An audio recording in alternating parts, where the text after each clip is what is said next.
Remember that brilliant PlayStation arcade racing game Roll Cage? Well, it's back. Well, kind of back. Developers Cage Element has tried to capture the adrenaline-fueled arcade racing action that once dominated the console scene in grip combat racing. While there's no doubt they have created a true spiritual successor to Roll Cage, they've also brought about some elements of the original game that really should stay in the past, most notably the absolutely terrible AI.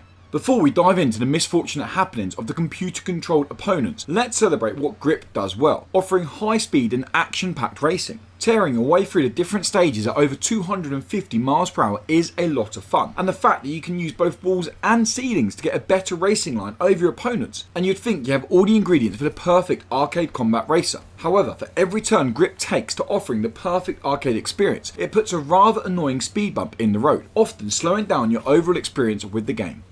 The most notable of these obstacles is a simply terrible AI, and it's terrible for two distinctive reasons. First off, you have the cheap AI catch-up mechanic, which literally means you cannot get a certain distance ahead of your opponents, no matter your speed or your in-hand weapons and power-ups. The biggest issue with this dated mechanic is just how simple it is to exploit. For example, rather than shooting off to constantly have everyone firing upon you and automatically catching you up, it's a lot more effective to sit mid-pack in the race and blitz a boost halfway around the final lap. I literally won almost every race with this tactic, which can get pretty boring quickly.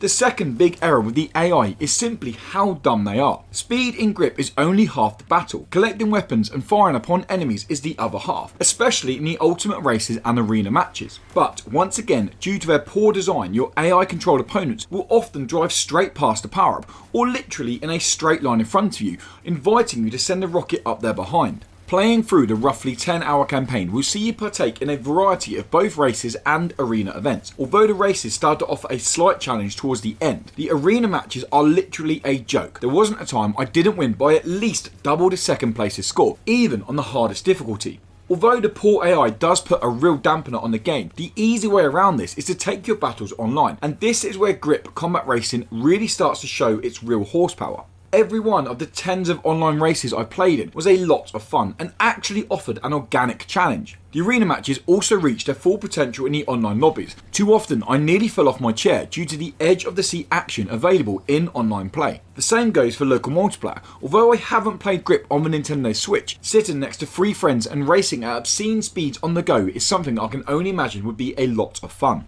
So enough on the poor AI and brilliant multiplayer. What about Grip as an actual racer? Well, how the game feels is going to be completely down to how you like your racers. One thing I was really surprised by was how the handling felt. It's not quite that of a full sim racer, but certainly nowhere near as tight as you'd expect from an arcade racer, even more so from one with a title like Grip. Although understeering and oversteering is a prominent hurdle to manage in the game, I actually like the way the cars felt. The chunky rears made it easy to double pump a brake and kick out around the corner, which feels pretty awesome while racing at 250 miles per hour.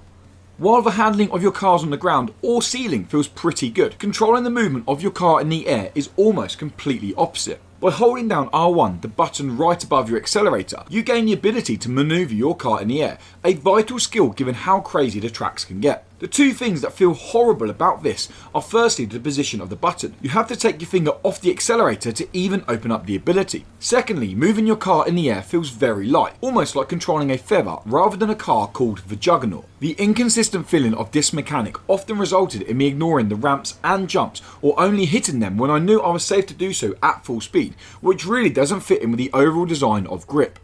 As you'd expect from an arcade racer in the vein of Grip, there are many ways to pimp your car out. I mean, we're not talking to the extent of something like Rocket League, but enough for you to put your own stamp on your car. The different car designs are nice and feed into the overall aesthetic of the game, apart from the different cars from a set class. For some very strange reason, unlocking high levels of a car literally offers nothing. Their bodies don't change, their stats stay the same, and the rims and liveries that can be added are exactly the same, making you wonder why they're in the game at all.